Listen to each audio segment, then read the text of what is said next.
Hello, everybody, and this is Shubhankar with me, Hi. and we are back with Only Entrepreneurship.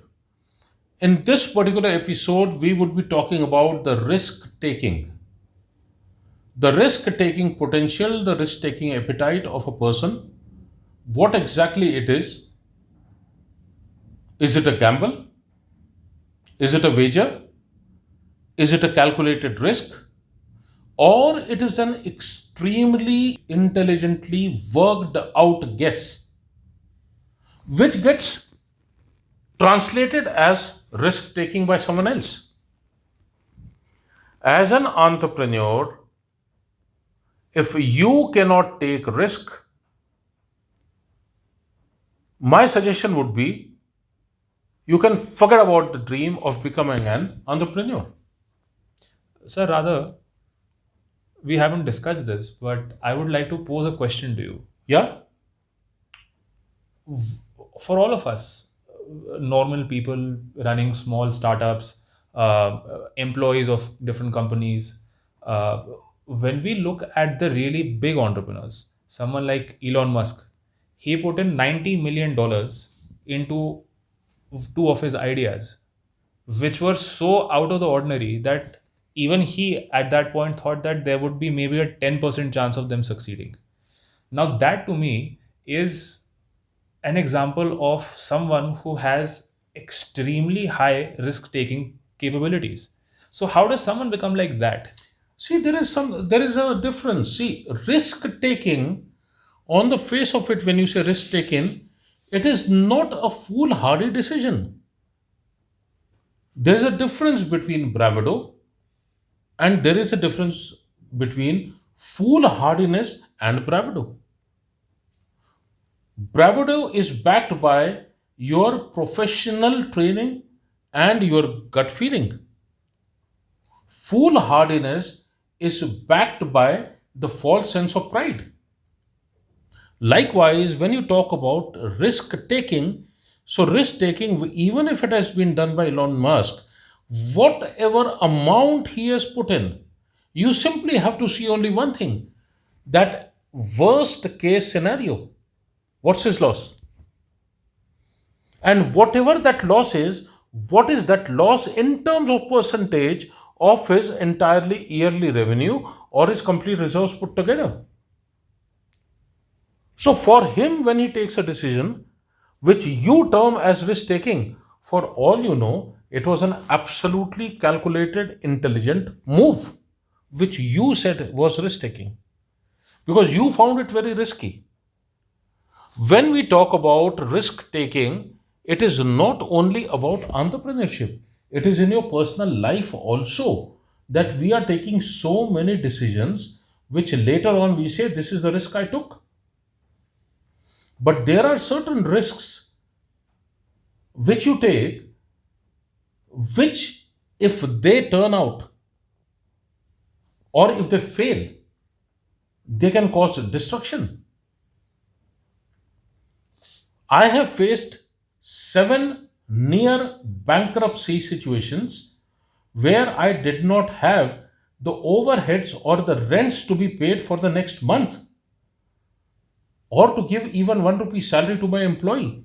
And at those points, I have taken some decision, some risk. As far as I was concerned, it was a do or die situation. And I could afford to take risk. Arrival of Shubhankar in this company, which Shubhankar knows, was one of the biggest risks I had taken.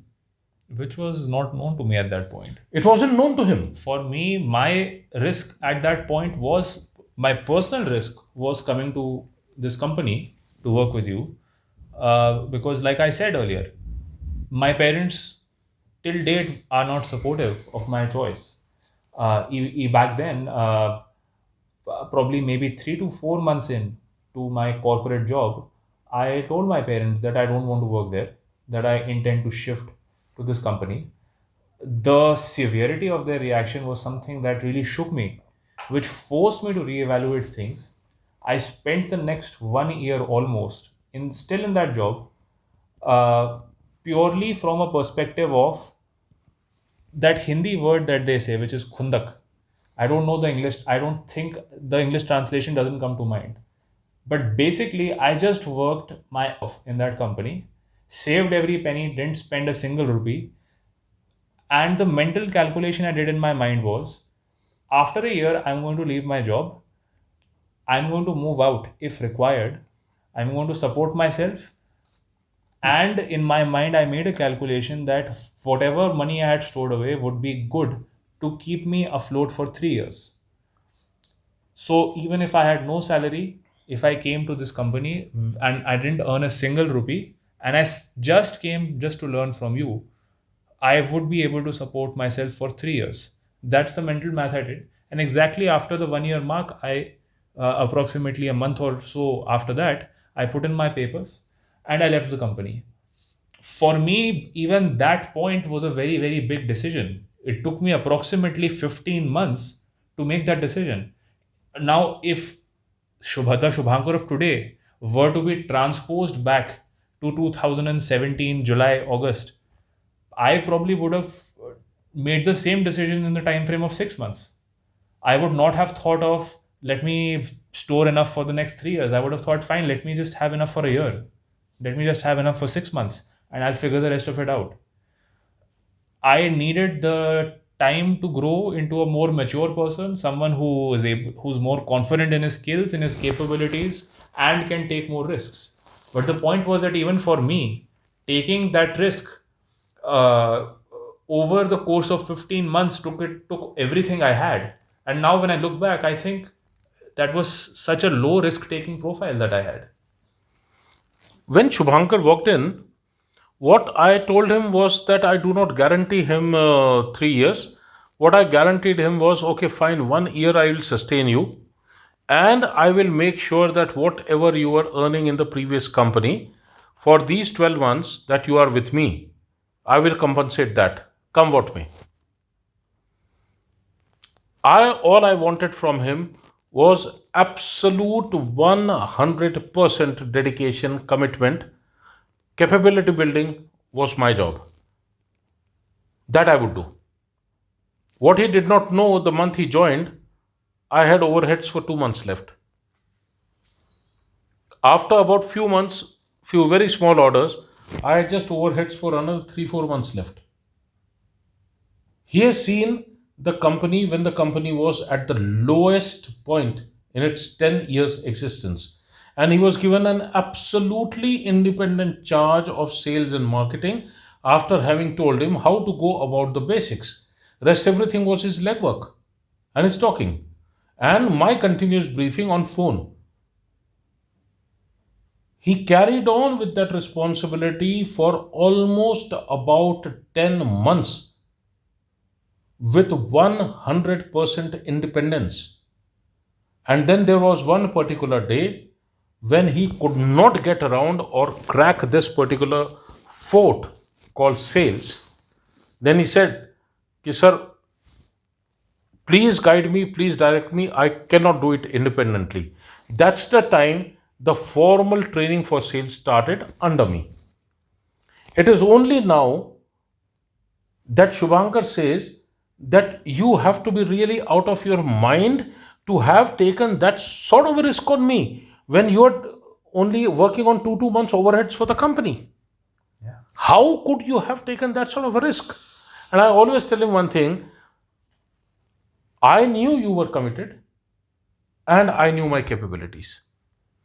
I knew I can revive. But had I guided you from day one, I would have never made you an entrepreneur or an independent person or someone who has really suffered on ground, traveled, and learned everything himself.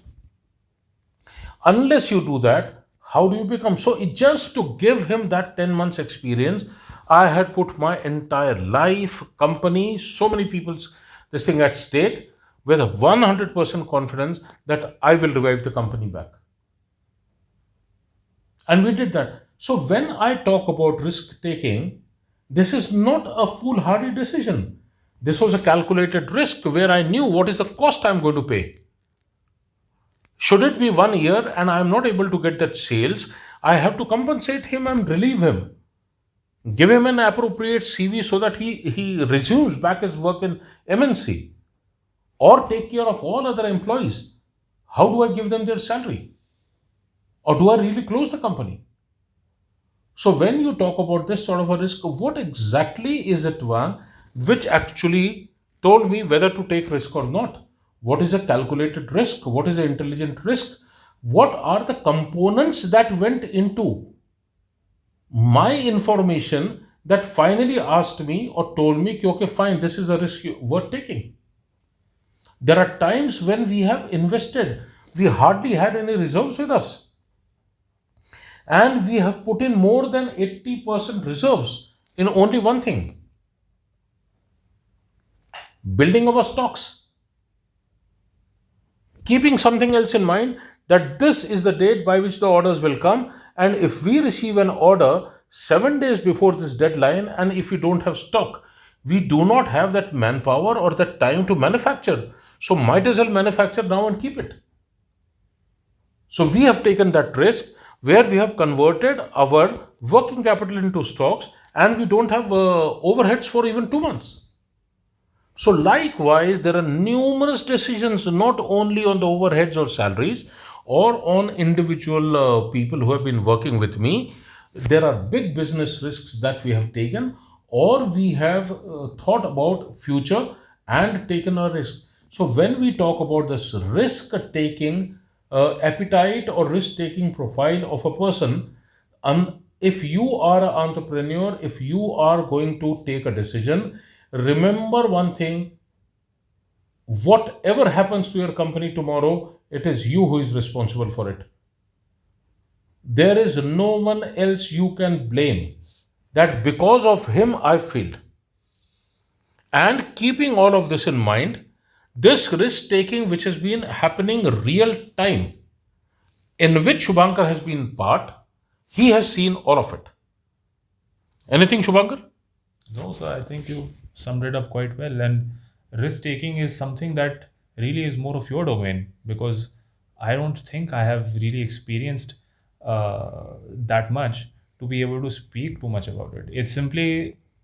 I simply compare myself from what I used to be 3 years back to how I behave now, and the amount of difference that I feel in my own risk taking capabilities is significant, and that just comes from being around you, and it's something that's rubbed off of you. The difference which I have seen in Shubhankar, who was so scared of anything and everything, not even taking smallest of decisions. Today, there are times, and even now, when I tell him, okay, tomorrow morning onwards, the company is yours, I am switched off. I don't take any decision, I don't help him.